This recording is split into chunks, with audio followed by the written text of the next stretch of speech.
बड़ी थी संपदा सारी सभी हारी हमारी थे, और सिकंदर जब गया दुनिया से दोनों हाथ खाली थे। इस जीवन में खूब कमाए तूने हीरे मोती, लेकिन रखना याद कफन में जेब नहीं होती। आप इस संसार से एक सिक्का भी साथ लेकर के नहीं जा सकते। लेकिन ये होश कब आता है आदमी को? अंतिम समय में होश आता है। जब आदमी दुनिया से जाता है ना, तो आत्मा जब शरीर को छोड़ता है तो कुछ समय पहले उसकी आंखों के सामने रील चलती है पूरे जीवन की, और जब अपने जीवन की हिस्ट्री को देखता है तो उसकी आंखों से टप टप करके आंसू टपकने लगते हैं।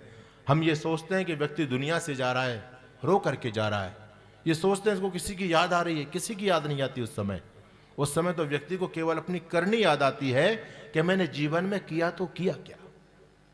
महाभारत का दृष्टांत हमारे सामने है।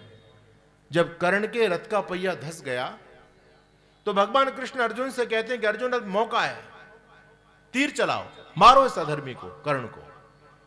कर्ण कहता है, केशव आप कैसी बात कर रहे हो? अरे आप तो धर्मात्मा हो, आप तो योगी हो, और आप अधर्म की शिक्षा दे रहे हो अर्जुन को। बोले, क्या अधर्म की शिक्षा दे दी?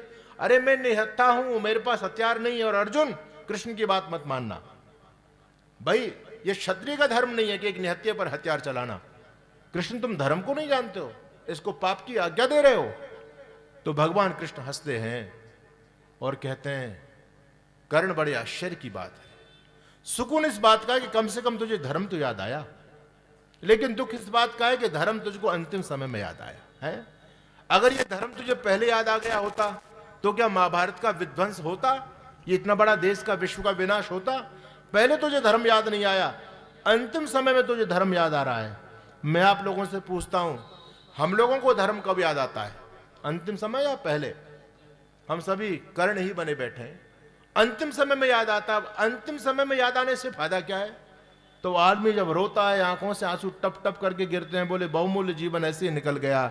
इसलिए बंधु, वेद शास्त्र संत यही कहते हैं कि अपने जीवन की कीमत को समझो। पता नहीं कितने हमारे पुण्य रहे होंगे, कितने पुण्य किए जन्म जन्मांतर, भगवत कृपा हुई तब जाकर के परमपिता परमात्मा ने मनुष्य का जीवन हमको प्रदान किया। और इसको संसार के विषय में, वासनाओं में, और उसके साथ साथ जो है ना भ्रष्टाचार में, बेईमानी में हम इसको बर्बाद कर रहे हैं। हमको आगे कुछ नहीं दिखाई दे रहा। अरे ये अंतिम जीवन नहीं है।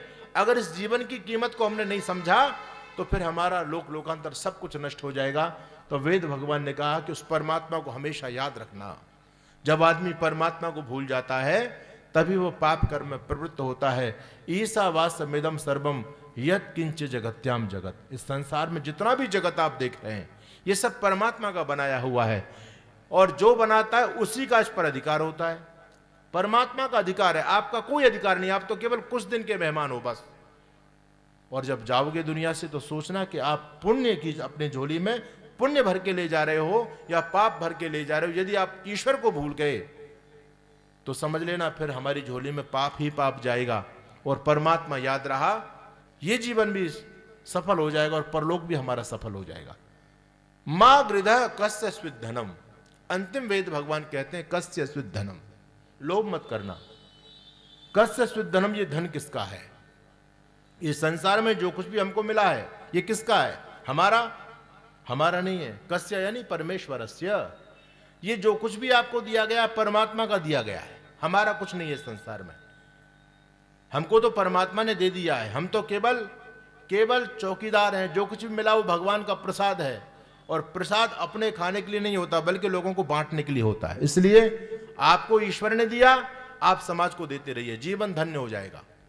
और यदि आपने केवल इस पर कुंडली मार करके आप बैठ गए, कमा लो कितना भी कमा लो, बड़े बड़े राजा, बड़े बड़े चक्रवर्ती सम्राट भी जब दुनिया से गए तो केवल यही अफसोस साथ में लेकर के गए कि हमने जीवन की कीमत को नहीं समझा, जीवन को व्यर्थ की चीजों में हमने हमेशा लगा दिया। इसलिए भगवत कृपा मान करके जो कुछ भी आपको मिला है अपने लिए भी उसका उपयोग करना, उपभोग करना है, और फिर राष्ट्र का भी हमको ख्याल रखना है, धर्म का भी ख्याल रखना है। आपने बिड़ला जी का नाम सुना होगा, एक देश के बड़े प्रतिष्ठित उद्योगपति हुए बिड़ला जी।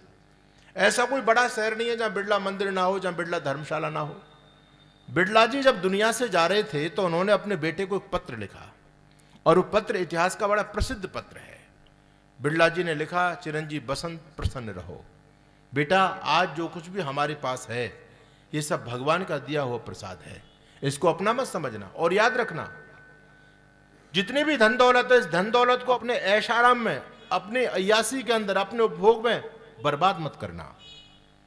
अपने जीवन की आवश्यकताओं को कम करके परमार्थ में संपत्ति को लगाना। अगर तुम ऐसा करोगे तो फिर ये धन संपत्ति परमात्मा की दी हुई है, धन संपत्ति बढ़ती रहेगी।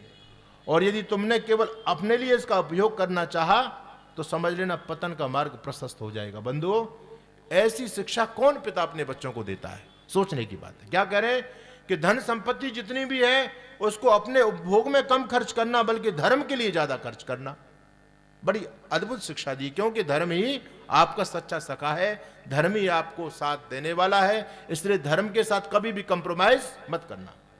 जीवन में कभी लोभ में मत फंस जाना। जब व्यक्ति लोभ में फंसता है तो उसका जीवन पतन की तरफ चला जाता है। देखिए, ये धन चाहे लोभ चाहे पद का हो, लोभ चाहे धन का हो, किसी भी चीज का लोभ होता है तो व्यक्ति पतन की तरफ अग्रसर हो जाता है। हमने बड़े बड़े धर्माचार्यों को देखा जो कभी वेद का प्रचार करते थे, लेकिन जब मन में लोभ सवार हुआ तो उन्होंने वेद धर्म को एक तरफ खूंटी पर रख दिया और पाप के मार्ग पर प्रशस्त हो गए, पाखंड करना शुरू कर दिया। क्यों? क्योंकि मन में लोभ सवार हुआ, मुझे धन चाहिए, इस धन से मेरी बात नहीं बनेगी। हो रहा नहीं होता ऐसा? कितने सारे बड़े बड़े धर्माचार्य पहले आर्य समाज में काम किया करते थे। क्या आर्य समाज के सिद्धांतों में कुछ कमी थी? नहीं, सिद्धांत में कमी नहीं थी, गुजारा भी हो रहा था, लेकिन मन में लोभ सवार हुआ। और जब लोभ सवार हुआ तो उन्होंने धर्म के मार्ग को छोड़ करके अधर्म, पाप, पाखंड करना प्रारंभ कर दिया। अब ये पाप पाखंड से कितनी भी संपत्ति कमा लो, क्या करोगे इस संपत्ति का? सोचो क्या होगा। जीवन बर्बादी तो है। इसलिए याद रखना, सत्य शाश्वत है, धर्म शाश्वत है, ईश्वर शाश्वत है, न्याय शाश्वत है। इनके साथ कभी भी कंप्रोमाइज मत करो। अगर धर्म के मार्ग में चलते समय बाधाएं आ रही हैं तो उन बाधाओं को सहो, यही तो तप है। लेकिन कभी भी अधर्म के मार्ग पर कभी भी मत चले जाना, क्योंकि अधर्म साथ देने वाला नहीं है, धर्म साथ देने वाला है। महर्षि दयानंद हमारे आदर्श हैं। ऋषि दयानंद के सामने कितने प्रलोभन थे, कितने लोभ थे। उदयपुर का राजा सज्जन सिंह अपने सिंहासन को समर्पित करता है ऋषि को, लेकिन क्या ऋषि लोभ में बहे? कभी नहीं। अगर ऋषि दयानंद लोभ में बह जाते तो आज हम लोगों को ये मार्ग नहीं मिलता, हम लोग यहां पर नहीं बैठे हुए होते, ये आर्य समाज बीटीगंज रुड़की यहां पर नहीं होती। आज लोभ में नहीं बहे ऋषि दयानंद, आज दुनिया उनको सल्यूट करती है। और जो लोभ में बह जाते हैं, सिद्धांतों से कंप्रोमाइज कर जाते हैं, समझौता कर जाते हैं, कुछ दिन में वो मिट जाते हैं। तो जो धर्म के मार्ग पर चलते हैं, जो लोभ नहीं करते, जो पाप नहीं करते, धर्म के रास्ते पर चलते हैं, उनके पीढ़ी दर पीढ़ी वृद्धि को प्राप्त होती है, उनके वंश चला करते हैं। और जो पाप के मार्ग पर चले जाते हैं, जो धर्म को भूल जाते हैं, जो न्याय को, ईश्वर को भूल जाते हैं, उनके वंश नष्ट हो जाते हैं। अच्छा बताओ, जिन लोगों ने लोगों का शोषण करके अन्याय की कमाई से बड़े बड़े कोठी बंगले खड़े किए, आप सोचना, हमारे पूर्वज कहते थे इस बात को, और आप भी देखिए, जिन्होंने अधर्म पाप की कमाई से बड़ी बड़ी प्रॉपर्टियां अर्जित की, क्या उनके वंश चल पाए? लेकिन जो धर्म के मार्ग पर चला बंधुओं, वो व्यक्ति हमेशा समृद्ध रहता है, हरा भरा रहता है। केवल मन के समझाने का भ्रम है बस। आदमी अपने मन में सोचता है, कुछ नहीं है, बेकार की बातें, छोड़ो ना, दुनिया बेईमानी कर रही है, दुनिया रिश्वतखोरी कर रही है, कितने आगे बढ़ गए। अरे कब तक आगे बढ़ेंगे वो? आचार्य चाणक्य कहते हैं कि कुछ दिनों में मूल सहित बर्बाद हो जाते हैं, नष्ट हो जाते हैं, उनका कुल भी नष्ट हो जाता है। अच्छा बताओ, अकबर का कोई वंशज है इस देश में? अगर वो महान पापी, वो दुराचारी जिसने लोगों का शोषण किया, पाप किया, अत्याचार किया लोगों के ऊपर, खूब धन कमाया, अरे क्या उसका कोई वंशज बचा है आज? लेकिन महाराणा प्रताप धर्म के रास्ते पर चले, न्याय के रास्ते पर चले, सत्य के रास्ते पर चले। राणा प्रताप का आज भी वंश इस भारत देश में है। आप उदयपुर जाइए, उनके वंशज आज भी जिंदा हैं। छत्रपति शिवाजी के वंशज आज भी हैं, लेकिन अफजल खान का कोई वंशज नहीं है, औरंगजेब का कोई वंशज नहीं है। जो व्यक्ति पाप की कमाई करता, अधर्म के रास्ते पर चलता है, कुछ दिन तक लगेगा कि वो फलीभूत हो रहा है, बाद में सब कुछ नष्ट हो जाएगा। ये वेद का वचन है, गीता का वचन है। इसलिए जीवन में लोभ करके कभी अधर्म के मार्ग पर मत चले जाना। जब लोभ मनुष्य की आंखों पर माणी बनकर छा जाता है तो वो फिर भोले मानव से दुष्यंत कुकृत्य कराता है। जब आंखों पर जाला पड़ जाता है ना, जाला, तो जाले में कुछ दिखाई नहीं देता, उसी प्रकार से जब जीवन में लोभ सवार होता है तो लोभी आदमी को भी कुछ नहीं दिखाई देता, ना धर्म है ना न्याय है, कुछ भी नहीं दिखाई देता।